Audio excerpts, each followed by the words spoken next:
Olá, bom dia, bom dia aos amigos, aos irmãos. Deus abençoe a vida de cada um de vocês. Que vocês sejam abençoados nesse dia que Deus fez, porque Deus derrama das suas bênçãos e enche a terra com a sua glória, que é a salvação. Então, hoje, mais um dia aqui para falarmos da palavra de Deus, continuar a nossa exposição bíblica, que é a exposição da palavra, para que o mundo possa ouvir através de um servo, através de uma ferramenta, que a palavra de Deus sempre está disponível a nós e que através da leitura da palavra, através dessa palavra, podemos ter plena comunhão com Cristo e recebermos gratuitamente, pela sua graça, seu favor imerecido, a comunhão plena com Cristo.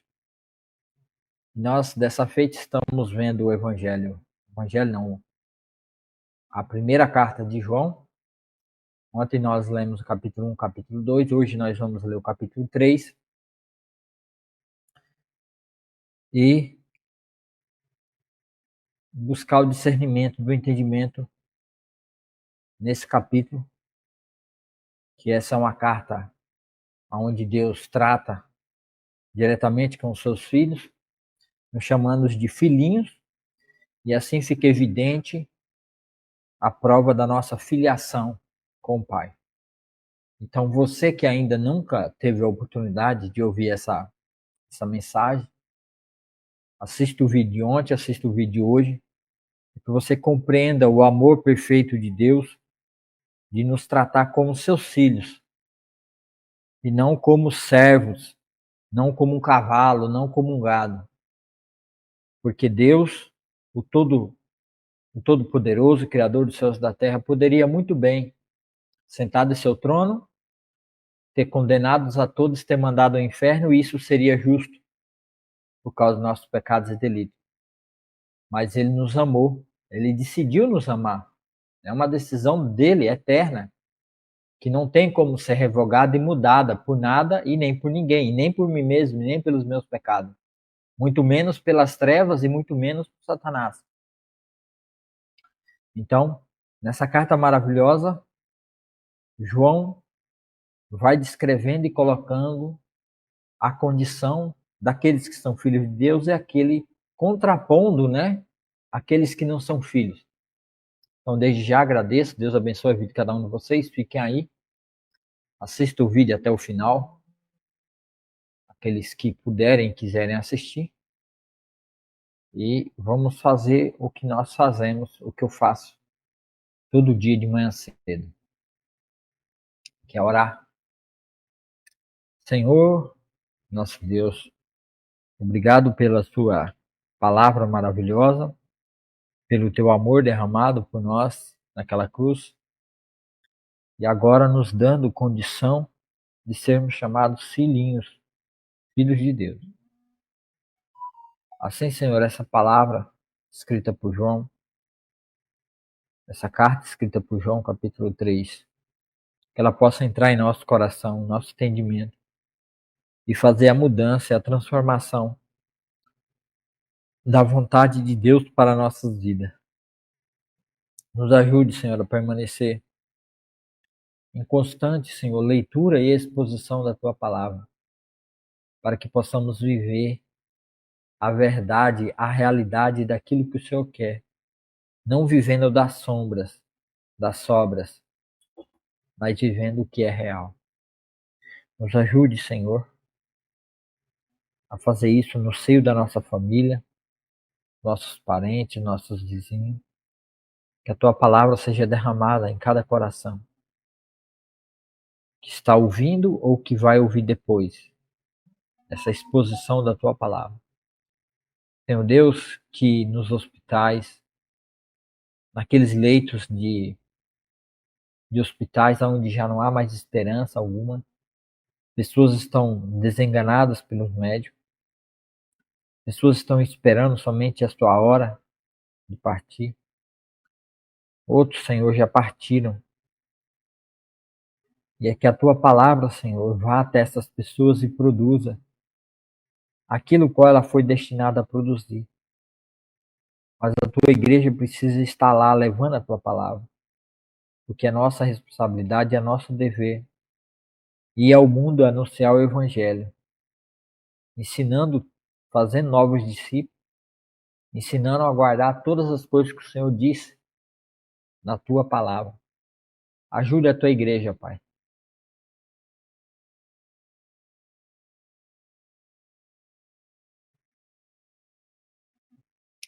Ajuda a tua igreja, Senhor, ajuda o teu povo. Acorda, reaviva a tua igreja, Pai amado, Pai querido, para que tome essa atitude, para que faça isso que deve ser feito, Senhor. Ensinando as pessoas a guardar todas as palavras que o Senhor tem nos dito. E assim o Senhor está conosco até a consumação do século. Senhor Deus, nos ajude, nos abençoa, nos guarda, nos proteja, nos livra do mal, ó Deus. Para a louvor e glória do teu nome, Pai amado, Pai querido. Senhor, aquelas pessoas que já estão desenganadas, pessoas que estão com problemas, Senhor, de saúde, pessoas, Senhor, que estão vivendo uma vida limitada, pessoas, Senhor, que não têm mais prazer de viver. Senhor Deus, em todo canto desse país, dessa nação, temos tantas dificuldades, ó Deus. Ajude, Senhor. Cada pessoa em cada cidade, 5.757 cidades nesse país. Ajuda essa cidade, Senhor. Ajuda essas pessoas, Senhor. Tenha misericórdia dessa nação e desse povo, Pai amado, Pai querido. Porque precisamos cada vez mais da tua glória entrando na vida e salvando, Senhor. Faça isso, Senhor, através da mensagem que a sua igreja deva levar e pregar. Reaviva a sua igreja, Senhor, num compromisso sério de ler expositivamente a sua palavra. E nessa leitura ter comunhão contigo, Pai, e despertar para o ministério de cada um dentro da igreja. E o ministério da tua igreja, de toda a tua igreja, que é ir anunciar a tua morte até que o Senhor venha. Senhor Jesus, reaviva esse povo, reaviva a igreja, reaviva os irmãos. Acorda, Senhor, aqueles que ainda estão dormindo, Pai amado. Tenha misericórdia, Senhor, do teu povo. Use a tua igreja, Senhor, no bom propósito de anunciar a tua salvação verdadeiramente correta, através do aprendizado da palavra de Deus, através de uma exposição bíblica, Senhor. Toque no coração de cada um, ó Pai amado, para que faça isso com desejo, com vontade. Em nome de Jesus, Senhor Deus. Ajuda, Senhor. Nos ajuda, Senhor, a viver conforme a tua vontade. E não conforme a minha vontade e a nossa vontade. Senhor Deus, obrigado pela tua graça, pelo teu amor, pela tua salvação. Obrigado por tudo que o Senhor tem nos feito, tudo que o Senhor tem nos ajudado. Vá, Senhor, todos os lugares nesse país. Derrama da tua glória, da tua salvação sobre essas pessoas. Para a glória e louvor do teu nome, ó Pai amado. Faça isso, ó Deus.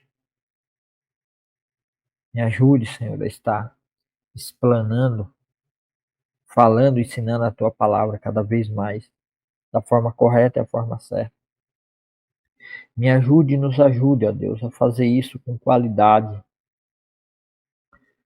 A exposição da tua palavra, Senhor, que ela entre nas mentes, entre nos corações e transforma todo aquele que ouvir, aquele que vai assistir ao vivo, aquele que vai assistir depois pelo YouTube, que os algoritmos, os códigos, não impeça dessas palavras serem levadas aos seus filhos, ó Pai, para que eles acordem, despertem, saia desse sono desses espíritos malignos que fecham o entendimento, fecham os olhos, fecham os ouvidos, para que não vejam e não ouçam corretamente, sejam curados. Em nome de Jesus, ó Pai amado, abre os olhos, Senhor. Abre os olhos daqueles que precisam, Deus. Desperta, Senhor, aquele que dorme, Pai. Em nome de Jesus, Senhor. Faça isso, ó Pai amado. Dê uma oportunidade, Senhor, a esse povo, a essa nação. A louvor e glória do teu amado nome, que não há outro igual, Senhor. Bendito é o Senhor, o nosso Deus, que criou os céus e a terra. Toda a honra, toda a glória seja dada a ti, Senhor. Nos ajude, ó Pai. Ajude a cada um que está ouvindo e que vai ouvir depois. Abra o entendimento e o coração para que eles entendam e sejam salvos. Abençoe essa palavra, Senhor. Abençoe esse estudo agora. Me usa como ferramenta, como vaso, para a honra do teu nome, Senhor. Em nome de Jesus. Amém. Amém, meus irmãos. Então aqui é o programa Palavra Viva. Sejam todos muito bem-vindos. Deus abençoe a vida de cada um que assistiu ao vivo, ou que vai assistir depois pelo YouTube, que vai ser postado. Então fique firme, fique fiel. Já desde já compartilhe o vídeo, dê aquele joinha aí embaixo na descrição. Abaixo da descrição desse vídeo no YouTube, tem uma mãozinha assim, você clica em cima dela para dar o joinha, porque é importante que você dê o like, porque o YouTube entende que você está gostando e manda para mais pessoas. E também tem escrito aí embaixo no vídeo, se inscrever. Se inscreva no canal. Se inscreva no canal. É importante que assim a gente ajunta mais pessoas para estar nesse elo, nessa comunhão do programa Palavra Viva, que é a leitura expositiva da Palavra de Deus. Eu já tenho nesse mesmo canal, Palavra do Avivamento, uma leitura expositiva de Gênesis até o capítulo 3 do livro de Números. E lá você pode maratonar e ouvir a leitura da palavra com a explicação. Então, muito obrigado. E vamos para a nossa leitura. Capítulo 3 de primeira carta de João, ele vai começar, do 3 ao 1, do 3 ao 3. E depois ele vai falar do 4, do 3, do 1 ao 3, é um término da conclusão do livro, do capítulo 2. Aí do capítulo 3, começando no verso 4, que vai até o verso 24, os filhos em contraste com os filhos de Satanás. As características distintas. Então, dentro do tema, os filhos em contraste, os filhinhos em contraste com os filhos de Satanás, vamos ter aqui a características distintas. Então, há uma distinção, há uma separação, há uma diferença entre aqueles que são filhos de Deus e aqueles que são filhos de Satanás, ou filhos do diabo. Então vamos ver, vamos ler e depois nós vamos entender essa característica. Ele começa assim no texto, aqui. Começa dizendo. Deixa eu dar uma erguidinha aqui, pessoal.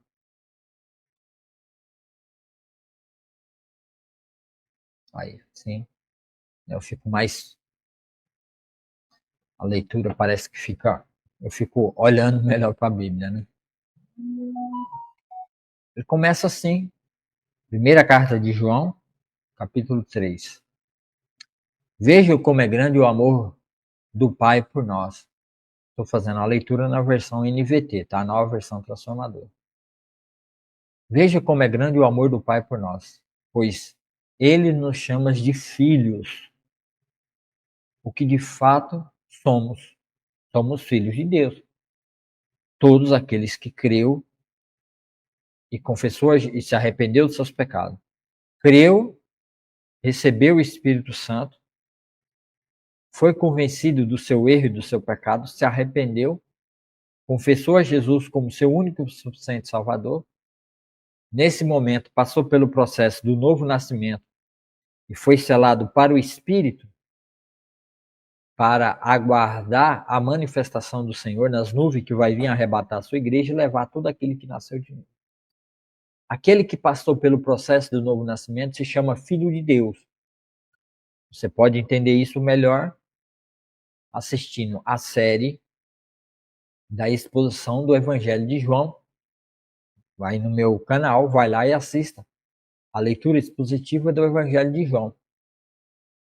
Daí você vai compreender melhor essa filiação.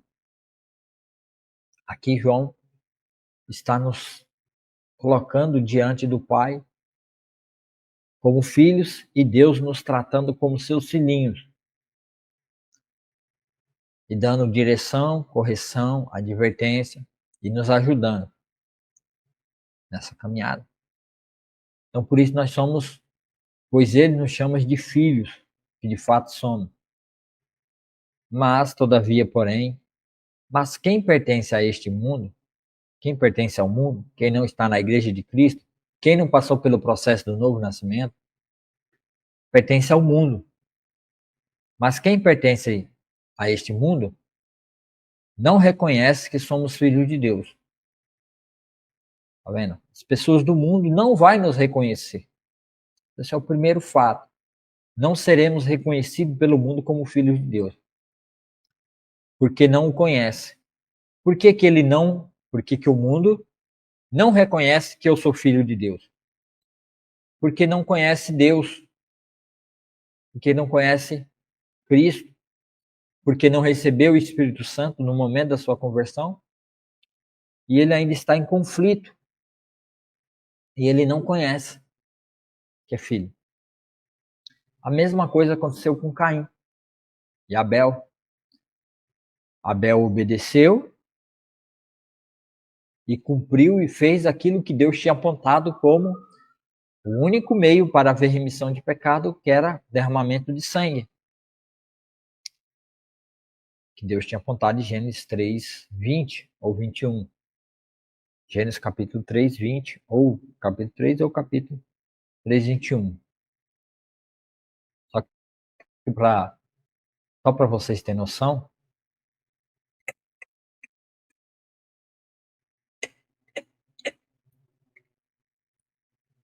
dessa realidade, ó.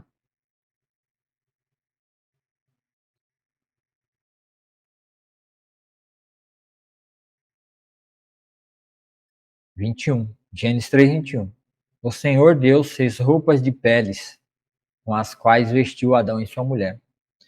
Porque eles, após pecar, leia o capítulo inteiro de Gênesis para você entender, após o homem pecar, eles cozeram, né, prepararam folhas de figueira e cobriram a sua nudez, tentando cobrir o seu pecado, que é a falsa religião, que usa as figuras e pessoas desse mundo para tentar cobrir o seu pecado, para dizer que estão perdoados. Então eles produziram uma religião própria para si. E hoje também no mundo, o homem tenta cobrir a sua nudez, o seu pecado, porque ele se acha e ele se considera sendo filho de Deus. Que nem Adão, que depois de pecar, né, sendo filho de Deus, ele cria uma religião para tentar cobrir. Ao cobrir a sua nudez, tentando cobrir o seu pecado, esconder, ele estava enganando a ele mesmo, porque ele saiu debaixo do amor perfeito de Deus. Não que Deus não amava, mas ele desobedeceu e entrou em rebelião contra Deus, uma incredulidade. Deixou de dar crédito à palavra de Deus, deixou de crer em Deus, na palavra de Deus, que diz que ele morreria, e criou na palavra da serpente, que diz que ele não morreria. Ele se tornaria até um ser melhor do que igual a Deus. Então ele desejou, a mulher desejou usurpar a filiação, o filho, o lugar do filho de honra do filho de Deus. E hoje assim muitos estão tentando usurpam o lugar de Deus usando figuras de homens, pessoas, santos, dentro da igreja romana e tantos outros aí. Figura de santo disso, santo daquilo, Nossa Senhora disso, Nossa Senhora daquilo. Maria, não sei mais o que, e tantas outras idolatrias. E tem feitiçarias pelo meio também. Tudo aquilo, toda a falsa religião que o homem inventa, é ele criando para si mesmo um meio para cobrir o seu pecado e a sua nudez, por achar que é legítimo filho de Deus e que ele, pela sua própria consciência, ele consegue se manter filho de Deus, debaixo do amor de Deus. Quando isso é realmente mentiroso e falso, que a palavra de Deus já mostra aqui desde o início. O Senhor fez roupas de peles com as quais vestiu Adão e Eva, sua mulher. Então, peles de animais. Um animal morreu para cobrir o pecado de Adão e Eva, e assim eles morreram salvo e perdoado, tendo comunhão com Deus.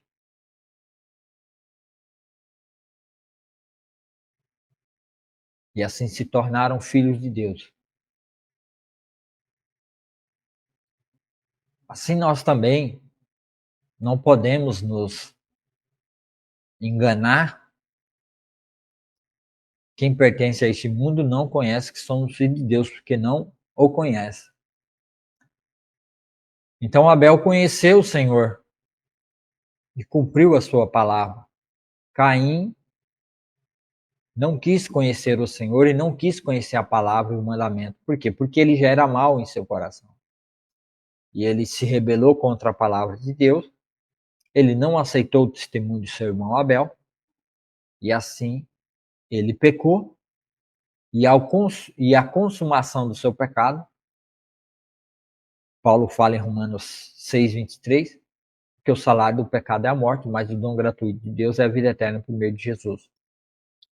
Então Caim trabalhou intensamente no seu coração a maldade e a perversidade.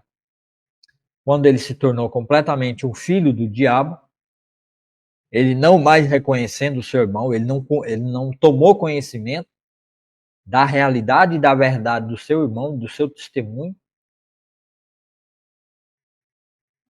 Ele consumou o mal dentro do seu coração, assassinando e matando o seu irmão. Por quê?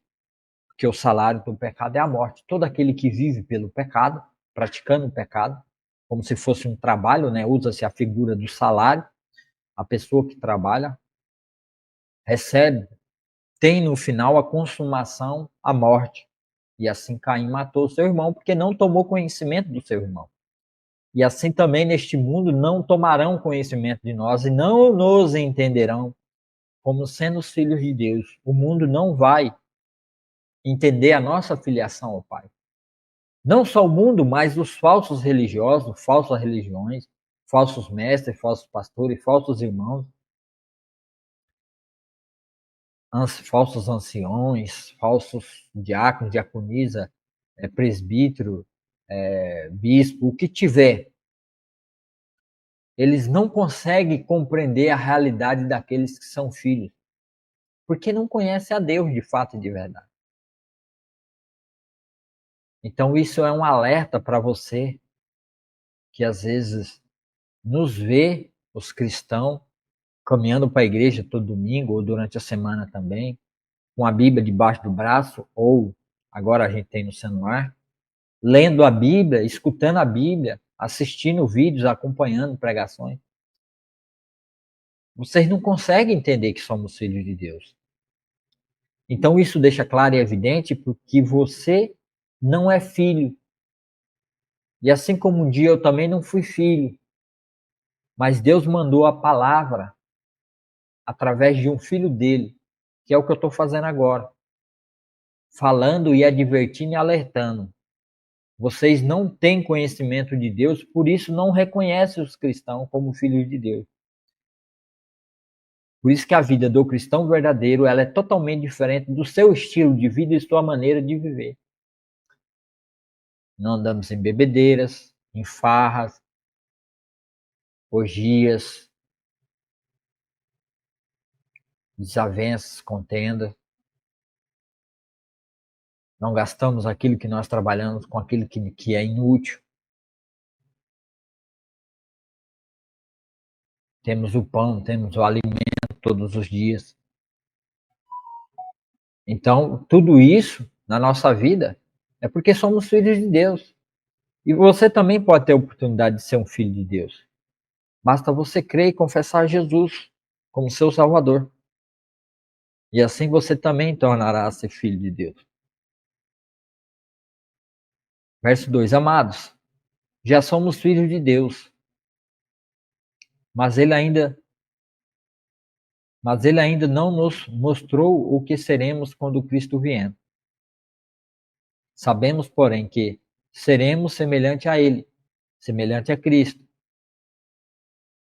Quando ele vier resgatar a sua igreja, o seu povo, os vivos serão transformados num piscar de olho, num lapso de milésimo, de milésimo, de milésimo de segundo. Nós seremos transformados, os vivos seremos transformados. Paulo fala isso lá em 2 Tessalonicenses. Não sei se é 2 ou se é 1 Tessalonicenses. Seremos transformados, assim como Cristo é, seremos, pois o veremos como ele realmente é. Pois veremos e seremos igual como Cristo realmente é.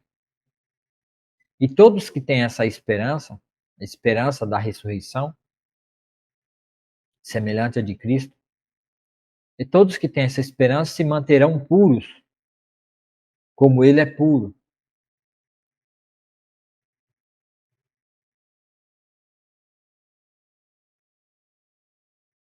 Essa é a nossa filiação. Essa é a condição daquele que é filho de Deus. Ele se mantém puro como Cristo é puro. A diferença entre os pecadores e os filhos. Quem vive no pecado transgride a lei, pois todo pecado é contrário à lei. E vocês sabem que ele veio para tirar os pecados. E nele não há pecado. Então Jesus veio para tirar os pecados. E nele não há pecado. Quem permanece nele não continua a pecar. Mas quem continua a pecar não o conhece e nem entende quem ele é. 7. Filhinhos, não deixe que ninguém os engane a esse respeito. Quando uma pessoa faz o que é justo, mostra que é justo, como ele é justo. Mas quando continua a pecar, mostra que pertence ao diabo, pois o diabo peca desde o início. A filiação ao diabo, como Caim foi filiado ao diabo. Por isso o Filho de Deus veio para destruir as obras do diabo. Gênesis 3,15. Por isso o Filho de Deus veio para destruir as obras do diabo. O descendente da mulher guardado pelas nações finalmente veio, que é Cristo Jesus, e pisou sobre a cabeça da serpente e destruiu o poder da morte que estava sobre nós. Por isso o Filho de Deus veio para destruir as obras do diabo. Aquele que é nascido de Deus, tá vendo? Aquele que é nascido de Deus, aquele que nasceu de novo. Volta e assista os vídeos anteriores para vocês entenderem aquele que é nascido de novo. Principalmente na leitura do Evangelho de João. Aquele que é nascido de Deus não vive no pecado, pois a vida de Deus está nele. Logo, não pode continuar a pecar, pois é nascido de Deus. Assim podemos identificar, assim todavia, né? Podemos identificar quem é filho de Deus e quem é o filho do diabo. Quem não pratica a justiça e não ama seus irmãos não pertence a Deus. Tá vendo? Quem não pratica a justiça, pratica a justiça. Justiça aqui são as obras de justiça. Não são obras nossas. Não está falando a respeito de boas obras. Tá? Quem não pratica a justiça. Nós somos justificados pelo sangue de Cristo. Praticar a justificação, que anda de acordo com a justiça colocada em nossa vida. Vivendo uma vida justificada. Como nós somos justificados e nascemos de novo, não vivemos nas práticas do pecado, mas vivemos nas obras de justiça de Cristo. Quais são as obras de vida de justiça de Cristo?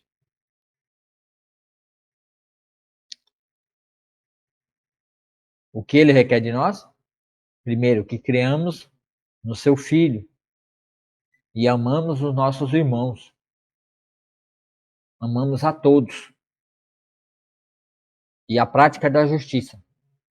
A prática da justiça, além da vida justa, além da vida que obedece à palavra, nós vivemos a levar as pessoas debaixo da justiça de Jesus Cristo. Práticas não pratica.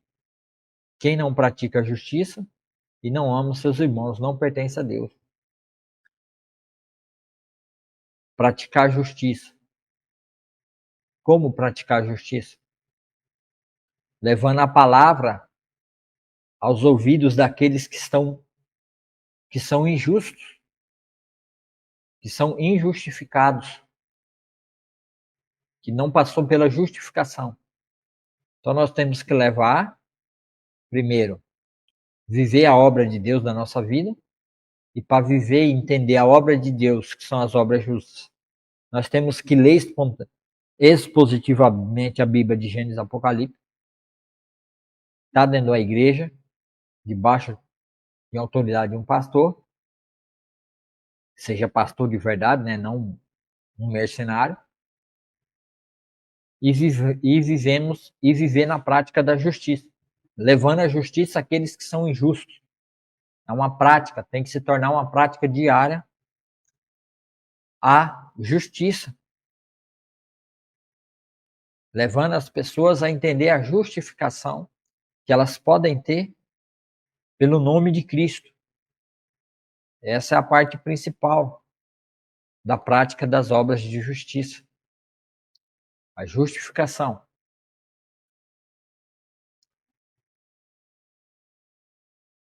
Esta é a mensagem que vocês ouviram desde o princípio, que amemos uns aos outros. Que amemos uns aos outros.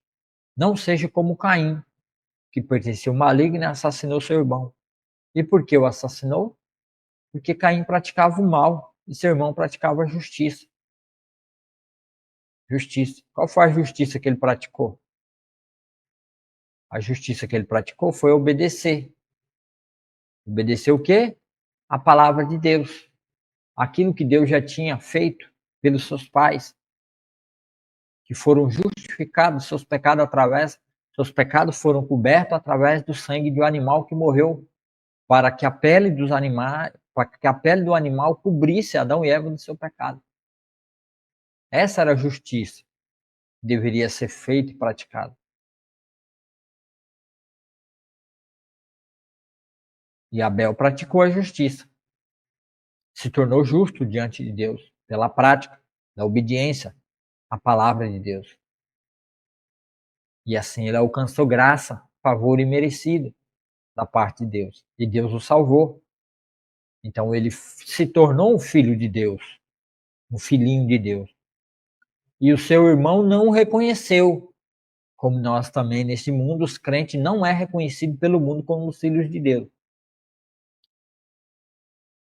E como Caim pecou e continuou no pecado e consumou o pecado matando seu irmão.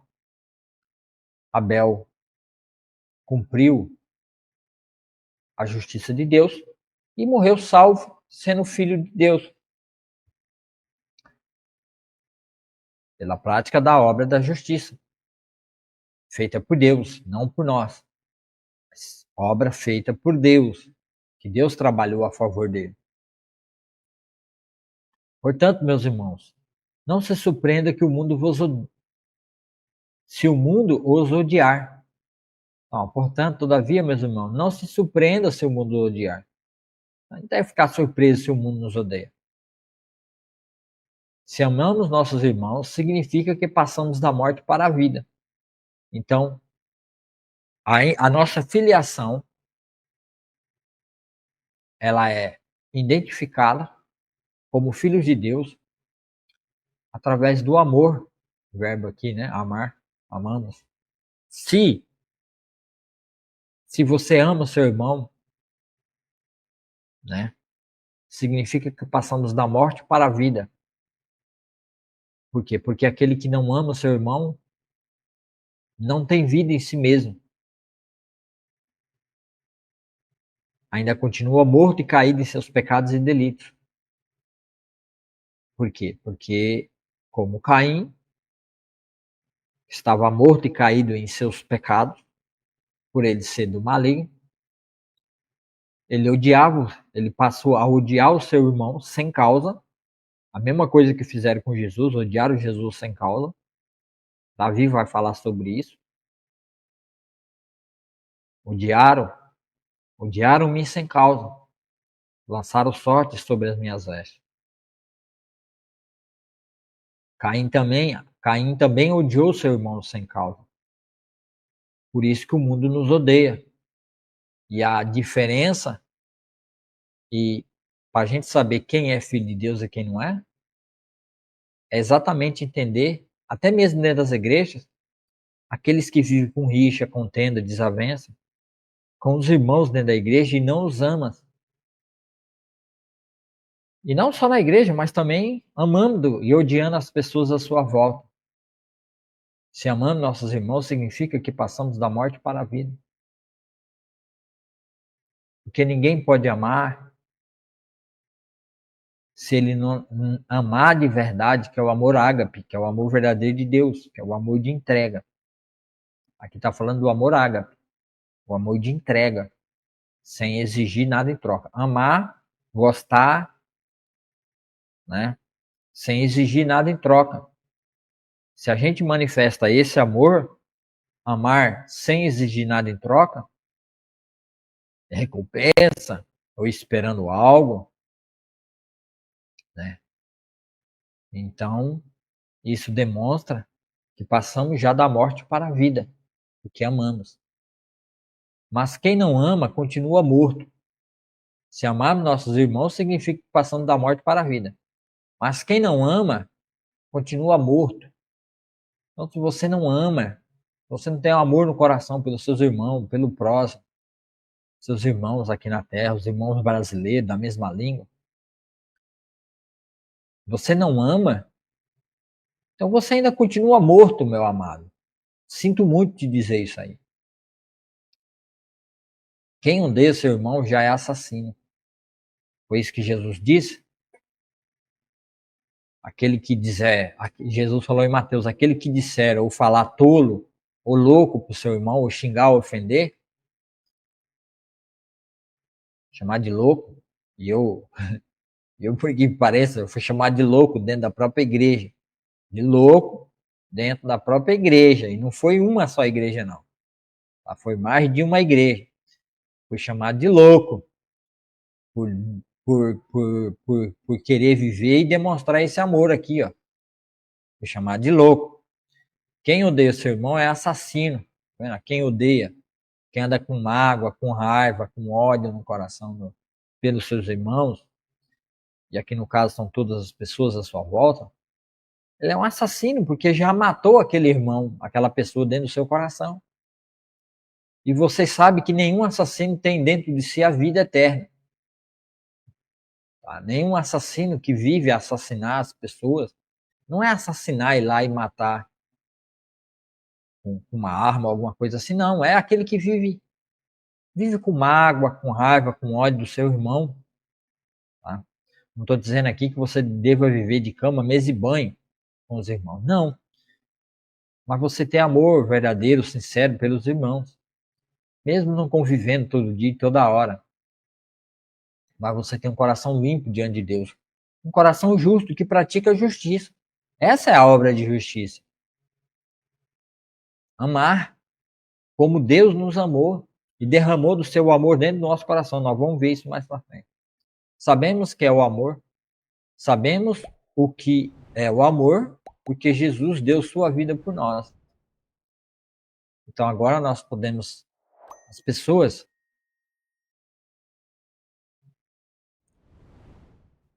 sabemos o que é o amor, porque Jesus deu sua vida por nós. Sabemos o que é amor, porque Jesus deu. Ó. Jesus deu. Somente a partir do momento que nós creamos em Jesus e temos Jesus na nossa vida, é que a gente vai entender o que é o verdadeiro amor. No mundo não existe amor. Existe o amor filéu, o amor do interesse. Eu faço se você fizer, o amor de troca. Existe o amor eros, né, que é o amor de relacionamento de marido e mulher.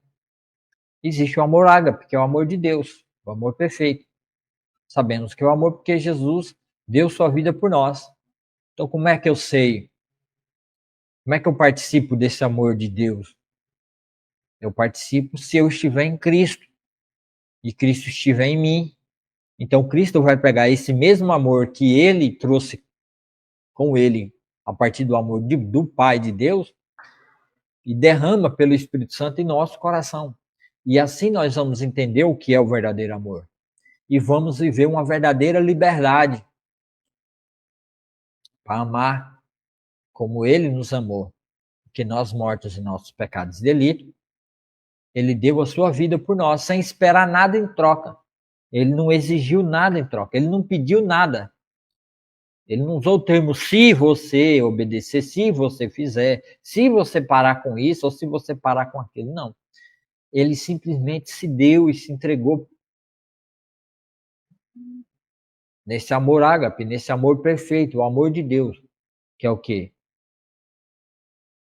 Eu dou a bênção sem esperar nada em troca, sem esperar nenhuma sem recompensa nenhuma.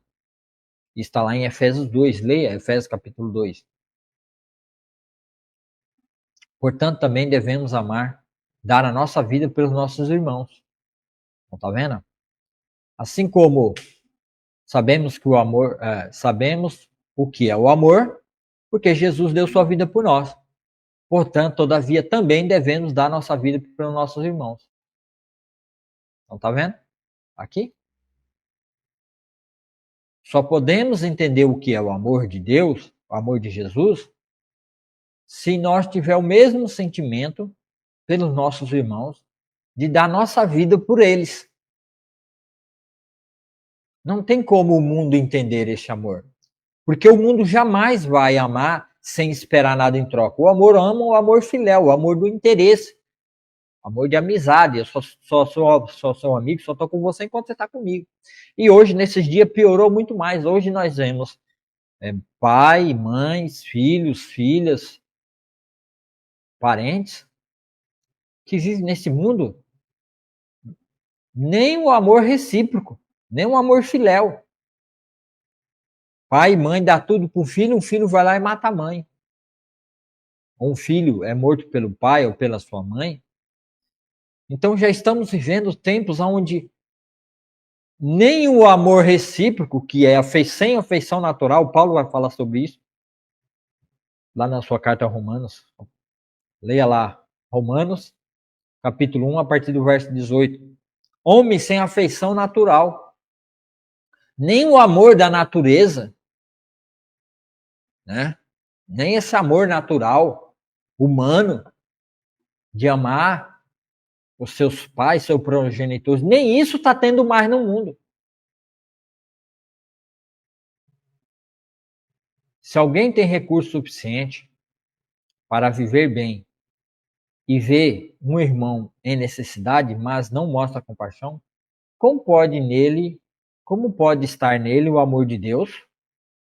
A pergunta retórica, né? Como pode Como pode estar nele o amor de Deus? Filhinhos, não nos limitemos a dizer que amamos aos outros. Não fique só dizendo que ama, irmão. Demonstremos a verdade por meio de nossas ações. Então precisamos agir. Se a igreja diz que ama o mundo, então ela precisa agir, ela precisa sair das quatro paredes e ir ao mundo levar o alimento verdadeiro, que é o primeiro alimento, deve ser levado nessa sociedade. Não é dinheiro, não é cesta básica, não é pão, não é comida, não é bebida. É a palavra que o mundo necessita. A palavra de Deus para que o mundo seja alimentado. Por isso esse programa Palavra Viva, que é tentando despertar e fazer com que a igreja se desperte para essa verdade, que temos que sair no mundo para falar de Jesus e falar da palavra. Por meio das nossas ações. Tanto em ajuda social, se caso o irmão estiver necessitando, você deve abrir a mão. Com isso, por meio de ações, com isso saberemos que pertencemos à verdade e nos tranquilizaremos quando estivermos diante de Deus. E ainda que a consciência nos condene, Deus é maior do que a nossa consciência e sabe todas as coisas. Amados, se a consciência nos condena, podemos ir a Deus com total confiança. Porque podemos, aqueles que já são filhos de Deus, se a nossa consciência vier nos condenar de qualquer coisa, podemos ir diante de Deus com total confiança, porque Ele nos chama aqui de filhos. E os filhos não têm medo de ir ao Pai. Por quê? Porque não devemos nada mais ao Pai. Porque Jesus já pagou pelos nossos pecados e por nossos erros. Então, a nossa consciência, que ainda vive ainda vive nessa carne, e essa carne tenta prevalecer contra o espírito vivificado dentro de nós, querendo fazer com que o nosso espírito seja cada vez mais apagado e vivemos uma vida dissoluta nesse mundo. Se a nossa consciência tentar nos condenar ou tentar nos acusar, podemos ir a Deus com total confiança, porque a nossa salvação e a nossa justificação não vem através da nossa consciência, vem através do que Cristo já fez lá na cruz e trabalhou por nós. E já nos purificou e nos limpou de todo o nosso pecado. E a nossa consciência não é Deus, ela não tem o direito de nos condenar ou não tem o direito de ficar nos acusando.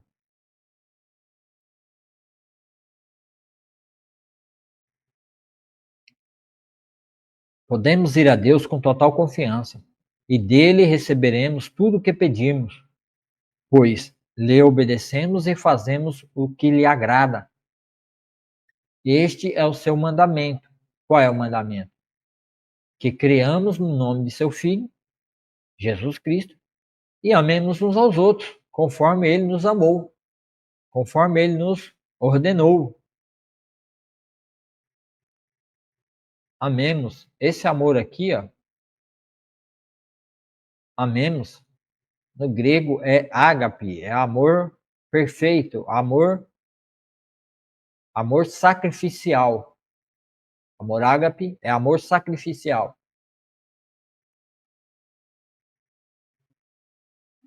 E esse amor de sacrifício que devemos ter para que fique evidenciado a nossa filiação com o Pai, praticar esse amor é uma ordem. Não é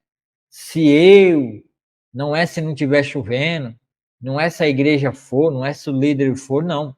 Isso aqui é uma ordem, é um mandamento de Jesus. E amemos uns aos outros, conforme ele nos amou. Amar uns aos outros conforme ele nos amou. Como foi a forma que ele nos amou? Ele deixou sua glória, ele deixou seu poder, ele deixou sua divindade, sua onipotência, sua onisciência, sua onipresença. Ele deixou tudo o que ele era, se tornou um homem capaz de sentir dor, chorar, sofrer, e por amor trouxe a palavra de Deus, se revelou, foi rejeitado, humilhado, escarnecido e pendurado no madeiro.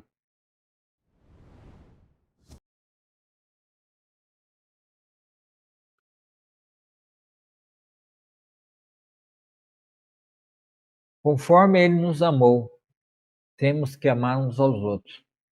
Estamos amando as pessoas dessa forma como Cristo, deixando o nosso, muitas vezes deixando a oportunidade de sermos prósperos, rico, trabalhando quase às vezes 14, 16 horas numa empresa, num serviço, ou para você mesmo, finais de semana, sábado, domingo, trabalhando, correndo atrás dessas riquezas deste mundo, para minha família ter a melhor casa, para minha família ter o melhor carro, a melhor moto, a melhor condição de vida, a melhor faculdade, melhores estudos. Não que isso seja errado, mas fazer disso a única prioridade da minha existência e não amar as pessoas que estão indo para o inferno, como Jesus nos amou, e criar programas dentro da igreja, primeiro para entendermos esse perfeito amor de Deus de Gênesis e Apocalipse, numa leitura expositiva da palavra de Deus, e nisso um programa de evangelismo, de sair na rua com papel, com folheto, falando do amor de Deus, da operação da salvação que Deus faz através do Evangelho de Cristo, levando a palavra para as pessoas?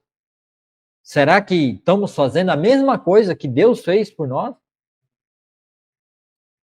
Deixando toda a sua glória, toda a sua riqueza e se tornando um homem sem posse, sem nada nessa terra, que não tinha nem onde reclinar a cabeça, é que ele disse, né? Quando o jovem disse, ó Senhor, eu quero te seguir. Aí Jesus falou assim, as raposas têm seus covis, os passarinhos têm seus ninhos. O filho do homem não tem nem onde reclinar a cabeça. Tem certeza que você quer isso? Então, será que estamos dispostos a abrir mão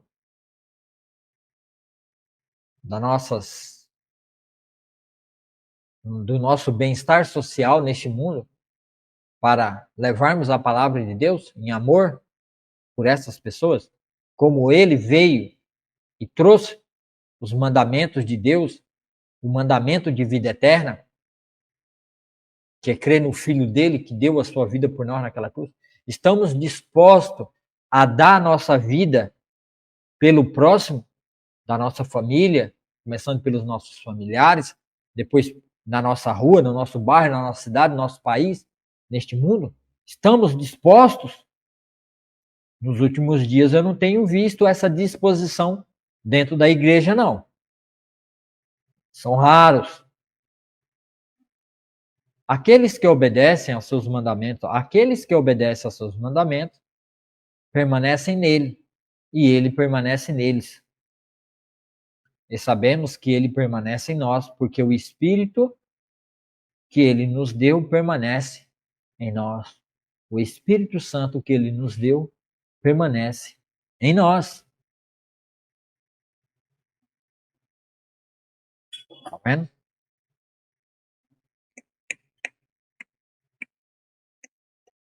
Depois vai ter o capítulo 4. Não vamos ler o capítulo 4 hoje, para o vídeo não ficar muito grande. Vamos para o discernimento desse texto. Tem um discernimento aqui. Vamos entender. Aqui no programa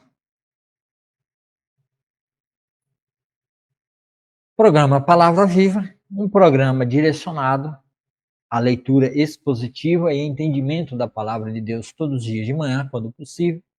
Por isso, desde já, no YouTube e no Facebook, dê o joinha, o like, se inscreva no canal se ainda não é inscrito. Muito obrigado por você ficar aí até agora. Você tenha uma ótima semana, uma ótima terça-feira. Vamos para o discernimento do nosso texto.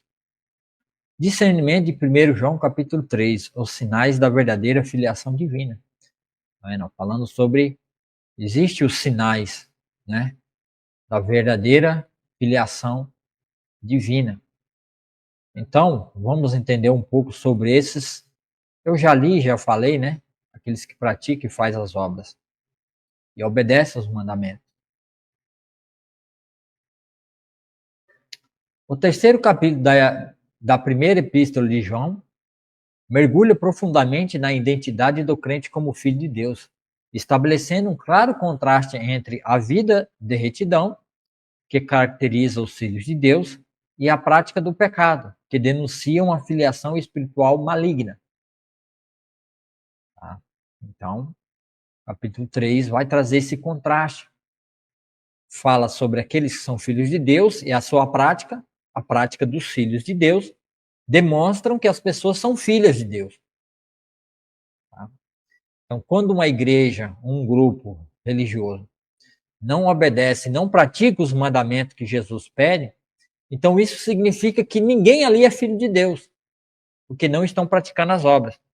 E eu tenho passado por muitas lutas durante vários anos, querendo trabalhar isso entre os irmãos, e não há aceitação. Eles não querem. Eles querem fazer qualquer outra coisa dentro da igreja, menos obedecer os mandamentos de Cristo. O apóstolo João não apenas oferece consolo e esperança, mas também apresenta critérios práticos e discerníveis para o cristão, para que os cristãos possam avaliar a autenticidade de sua fé. Então, João, nesse capítulo, oferece, né, condições, maneiras, né, que você olha, avalia, primeiro na sua vida, você pode fazer isso na vida do irmão, não tem o menor problema, tá? Com amor, tá? Avaliarmos segundo o critério do mandamento que ele deu, se estamos praticando ou não. Então, essa é a nossa autoavaliação. Se estou no caminho, se estou direcionado para isso, se estou praticando isso, se estou vivendo isso, o que ele pediu, o que ele falou, esses são os critérios, então eu posso concluir que estou na vontade de Deus, estou verdadeiramente como filho de Deus. Caso não o faça, e não cumpra, e não ande segundo esses critérios, significa que eu estou filiado a Satanás ainda. Filiado a Satanás, mesmo estando dentro da igreja. A essência do capítulo pode ser resumida em 3 pilares interligados: a identidade em Cristo, a identidade em Cristo, a rejeição ao pecado e a prática do amor fraternal. Então, a identidade em Cristo, somos parecidos com Cristo, praticamos as obras de Cristo, como Cristo deixou a sua glória, seu poder, sua divindade, toda a sua riqueza, se fez pobre e trouxe a palavra de Deus, obedeceu os mandamentos de Deus e deu vida eterna, para que possamos ser filhos de Deus. A rejeição do pecado. Rejeitamos o pecado, não aceitamos viver segundo o padrão do mundo, e a prática do amor fraternal. Amamos nossos irmãos, deixamos tudo de lado como Cristo deixou toda sua glória e poder, e vivemos praticando esse amor fraternal, levando a salvação, que é a prática, que é a justiça na vida daquele que é pecador. Vivemos esse tipo de prática de justiça, que é o amor fraternal. Aí, a maravilhosa dignidade de ser filho de Deus. 1 João 3, do 1 ao 3. João inicia o capítulo com uma exaltação ao grande amor que o Pai nos concedeu, a ponto de sermos chamados filhos de Deus. Essa não é uma mera designação, mas uma realidade transformadora que redefine a identidade do crente. Embora a plenitude dessa filiação ainda não tenha se manifestado, embora a plenitude, que quer dizer o meu corpo ser transformado completamente como o corpo de Cristo, ainda não tenha sido manifestado. A promessa escatológica é de que na vinda de Cristo seremos semelhantes a Ele, porque o veremos como Ele é. Então seremos plenamente completados nisso aí.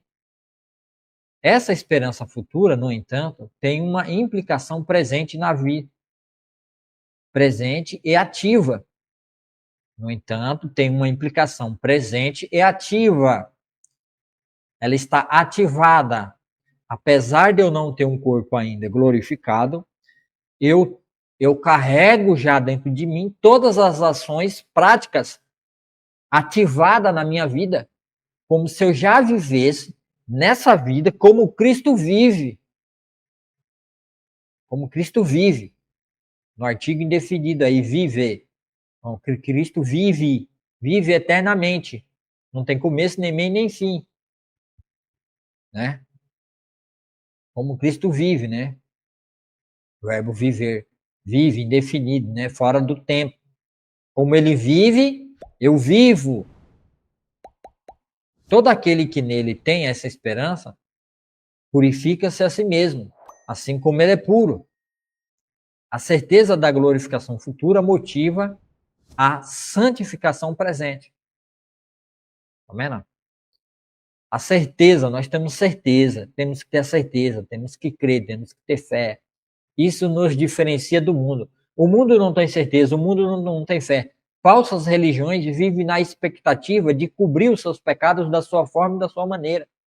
Porque não experimentou ainda a verdadeira revelação da verdadeira filiação de filhos de Deus, feitas pela obra e a santificação por Deus na nossa vida.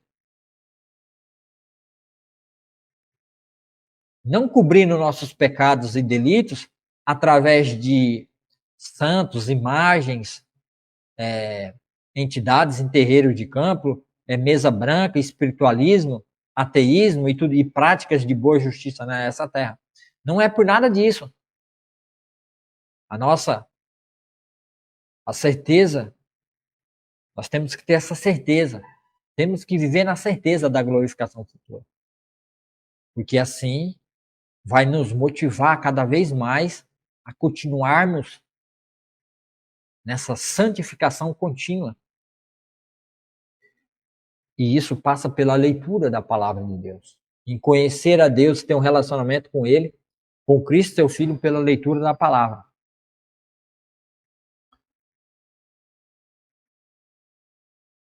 A certeza da glorificação futura motiva a santificação presente. O contraste inconciliável. O contraste inconciliável. Prática da justiça versus prática do pecado. 1 João, a gente já leu 1 João 3, do 4 ao 10. O apóstolo estabelece uma dicotomia clara. Dicotomia, né? Uma hora uma coisa, outra hora outra coisa. O apóstolo estabelece uma dicotomia clara e, por vezes, desafiadora entre os que são de Deus e os que são do diabo. É dicotomia, né? Duas coisas diferentes. Entre os que são de Deus e os que são do diabo. Aquele que pratica o pecado, entre aspas, né? Aquele que pratica o pecado, vive na prática do pecado, é apresentado como alguém que também pratica a iniquidade, sendo o pecado definido como a transgressão da lei de Deus, que é a palavra de Deus. Em direto contraste, Jesus se manifestou para tirar os pecados, para tirar a transgressão. E nele não há pecado. Tá vendo? Para tirar a desobediência, a rebeldia do nosso coração. Em direto contraste, Jesus se manifestou para tirar os pecados. E nele não há pecado. João é enfático ao afirmar que todo aquele que permanece nele não vive na prática do pecado. todo aquele que vive na prática do pecado não o viu nem o conheceu. Essa passagem não sugere uma perfeição impecável. Ela não está sugerindo que você talvez não vá pecar por alguma coisa.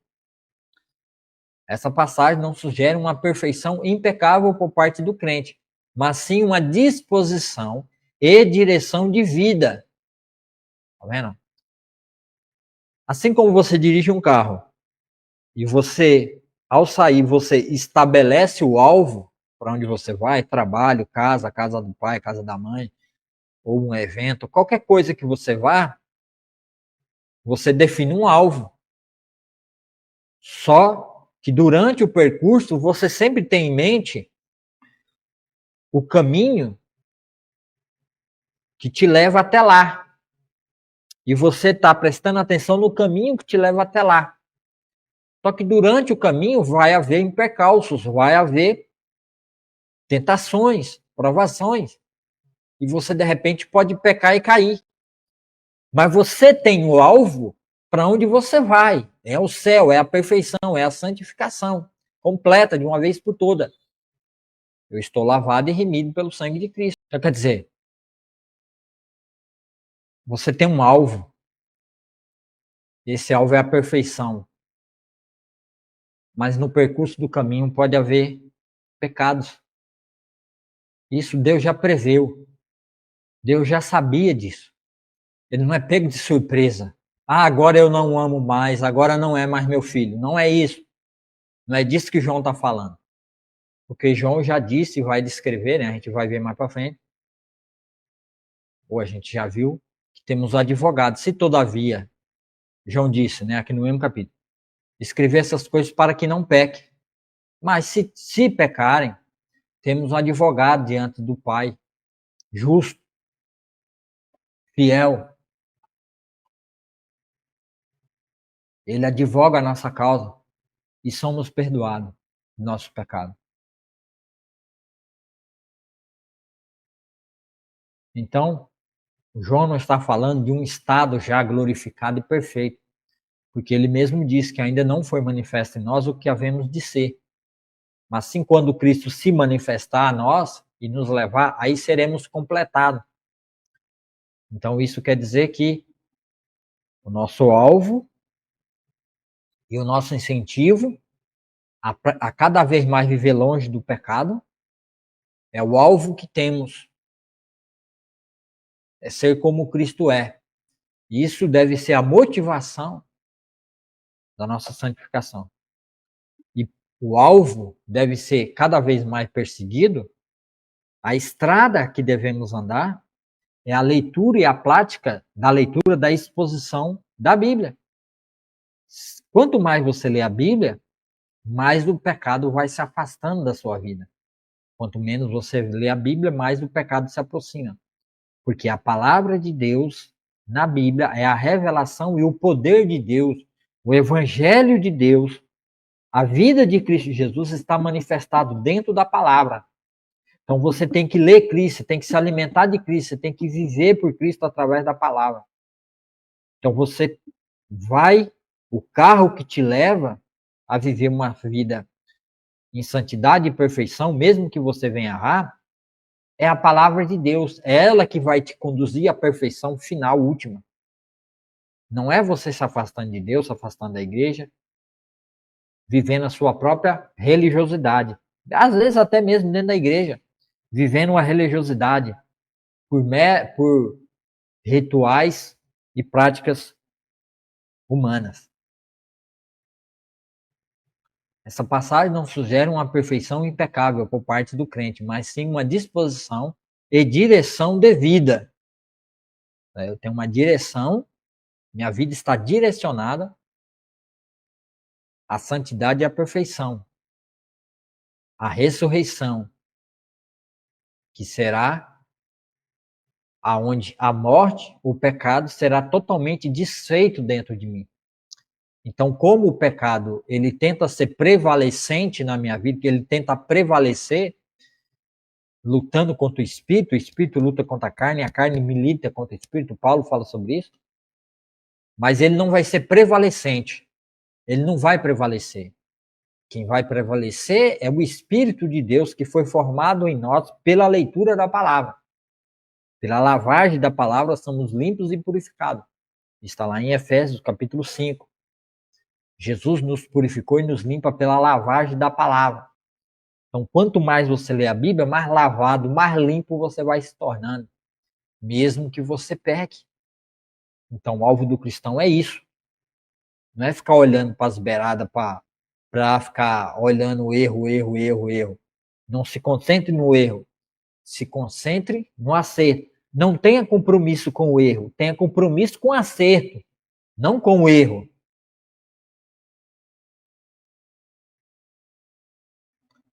A prática contínua e impenitente, falta de arrependimento do pecado, é incompatível com uma verdadeira relação com Cristo.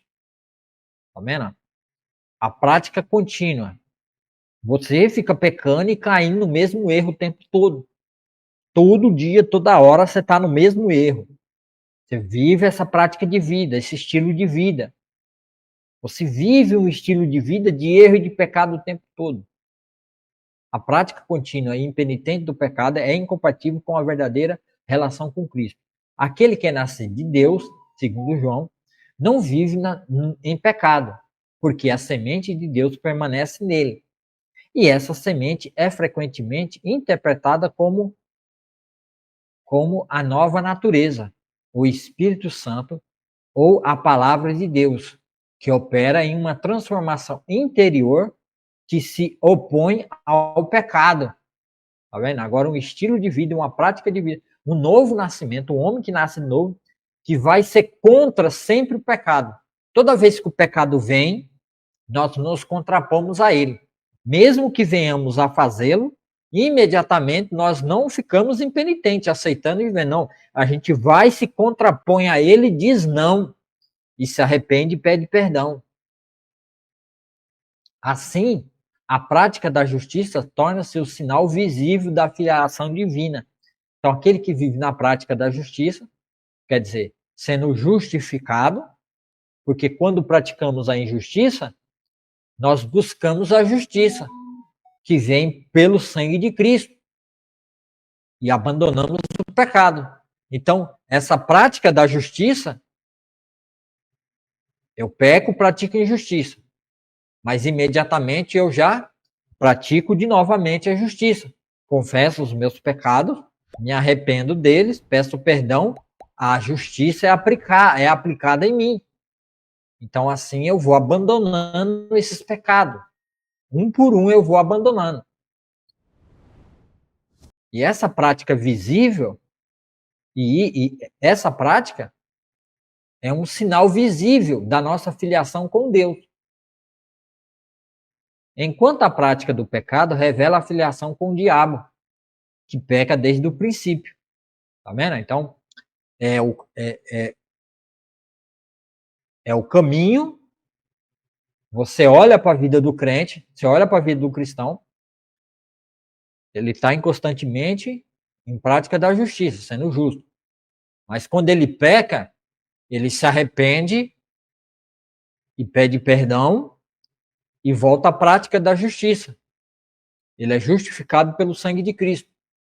Aquele que vive no mundo, mas que continua pecando, ele não se arrepende, ele não pede perdão, ele não tem o sangue de Cristo para purificar e limpar os pecados dele, e ele continua pecando.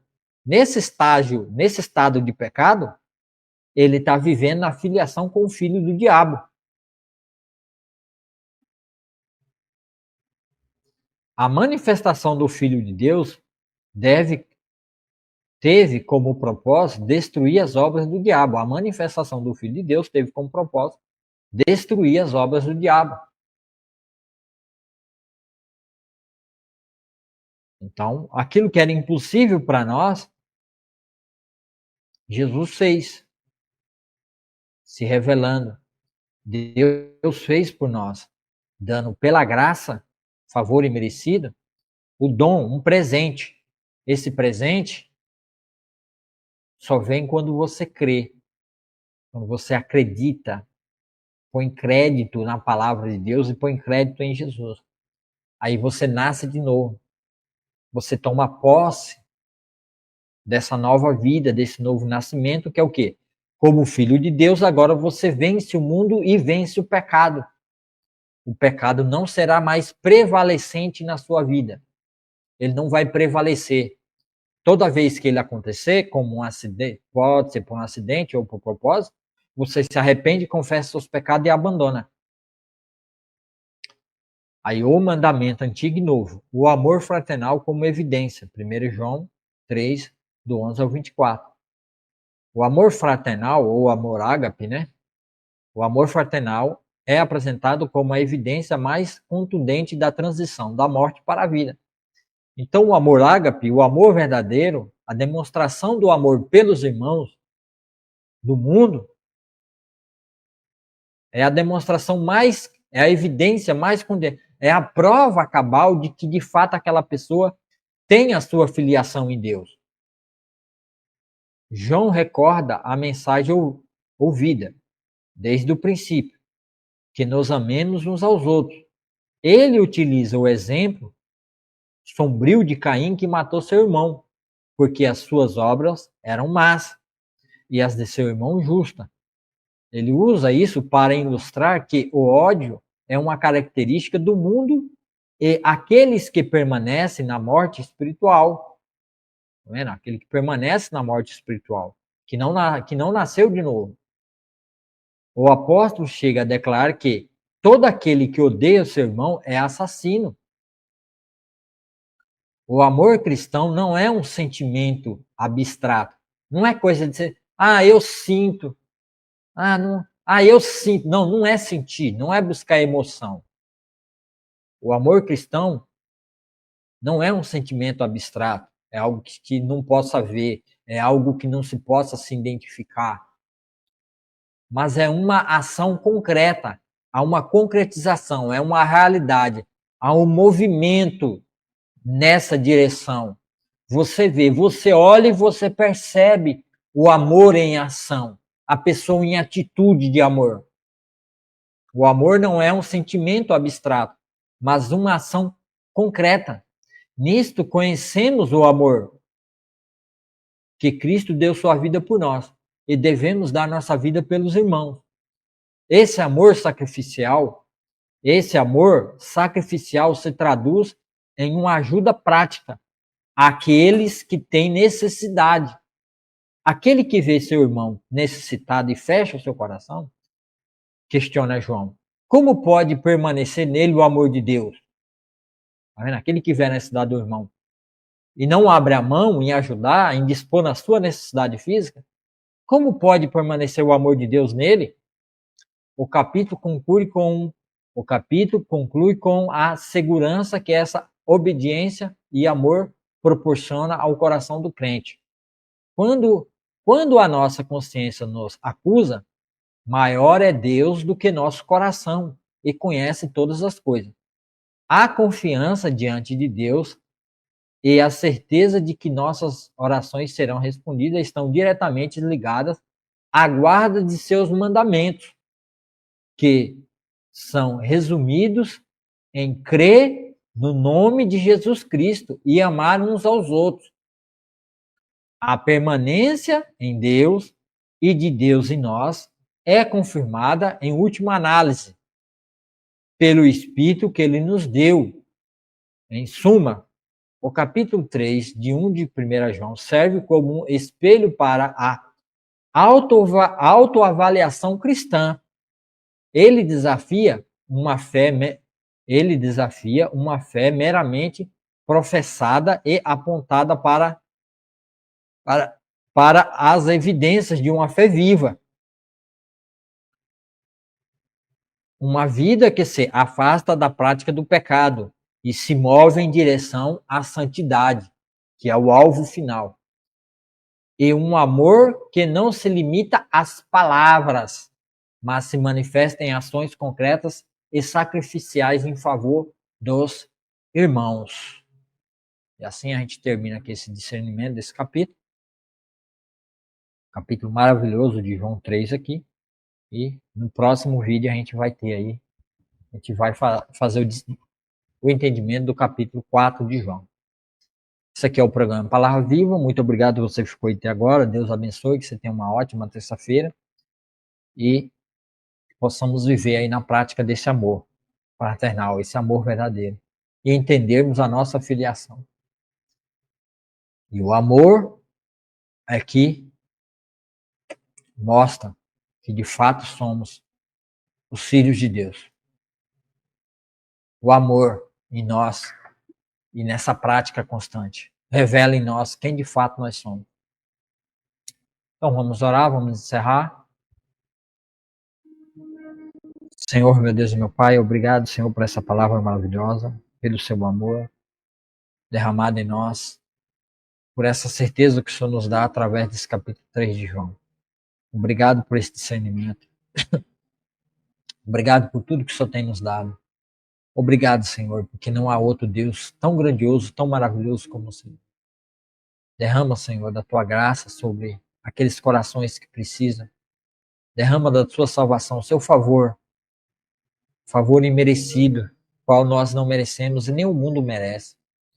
Ajuda a tua igreja, Senhor, a entender e compreender essas verdades, para que eles possam, Senhor, cumprir e demonstrar que realmente são filhos de Deus, ao praticar essas coisas, ao saírem nas ruas, levando uma palavra, um folheto, um panfleto, levando a sua mensagem, para que o mundo veja que, de fato, existe filhos de Deus nesse mundo, porque através da demonstração desse amor, em buscar aqueles que estão perdidos, em levando a palavra para que eles sejam achados, para advertência ao mundo, para que eles se arrependam e saiam do seu mau caminho.